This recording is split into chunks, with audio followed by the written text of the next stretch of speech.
People don't stay in pain because they like it. They stay because it's familiar, because when the pain is predictable, at least it makes sense. And in a world that's constantly shifting, sometimes pain is the only consistent thing you know. You can hate your life and still be terrified to leave it. You can feel the weight of every toxic pattern, every dead-end relationship, every self-sabotaging habit, and still hold it tight like a threadbare blanket. Not because it's warm, but because it's yours. We talk a lot about growth, about becoming, about healing, but no one talks enough about how scary it is to let go of the thing that broke you, when that thing is also what built you. You become fluent in dysfunction. You learn how to walk on eggshells, how to anticipate explosions, how to make yourself small, agreeable, invisible, how to bend into versions of yourself that can survive hard things. And then one day someone says, "You deserve better." And the part of you that knows it's true also wants to scream, "But who am I without this?" The mind would rather suffer in what's known than risk uncertainty in what's possible. And this isn't weakness, it's wiring. It's what your nervous system was taught to expect. You survived by staying alert, by bracing, by preparing for pain. And now, the idea of safety feels suspicious. The idea of peace feels like a setup. This is the deep truth. We don't just fear the unknown, we fear being unknown to ourselves. If I stop being the fixer, the peacekeeper, the overachiever, who am I? If I stop chasing approval, earning love, managing chaos, what's left? Sometimes we hold on to suffering because we've mistaken it for identity. Letting go isn't just about leaving the thing that hurt you. It's about grieving the version of yourself that learned to live with it. And that version deserves compassion, because they got you here, but they can't take you further. You're not weak for hesitating. You're not broken for second-guessing the exit.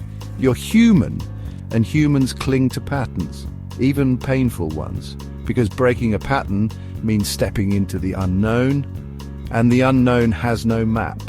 Just your breath, your body, your instincts, and that's terrifying, but it's also holy ground. Sometimes what's killing you doesn't look violent. It looks like the same routine, the same relationship, the same job, the same voice in your head telling you you're not enough. It doesn't always shout. Sometimes it whispers, "This is just how it is. This is what love looks like. This is all I deserve." But none of those whispers are truth. They're just echoes of a past that no longer owns you. You don't have to wait for it to get worse. You don't have to hit rock bottom. You don't need anyone else's permission. If it hurts, and it keeps hurting, you're allowed to leave. You're allowed to change. You're allowed to want more. Even if you don't know what more looks like yet, even if it's messy and uncertain, even if the people around you don't understand. There is no bravery in staying in what's killing you just because it feels like home. The real courage is stepping into discomfort on purpose. It's walking away with shaking hands and a loud heartbeat and saying, "I don't know where I'm going, but I know it's not this." Freedom isn't always light and joyful at first. Sometimes it's lonely, quiet, unfamiliar. But that's okay, because healing doesn't always feel good immediately. It feels real. And realness is the path to peace. You don't have to stay in the familiar just because it's familiar. You don't have to keep playing a role you've outgrown. There is more. Not because someone else promised it, but because deep down, you've always felt it. The door is cracked, and even if your feet don't move yet, even if your body hesitates, you've already begun.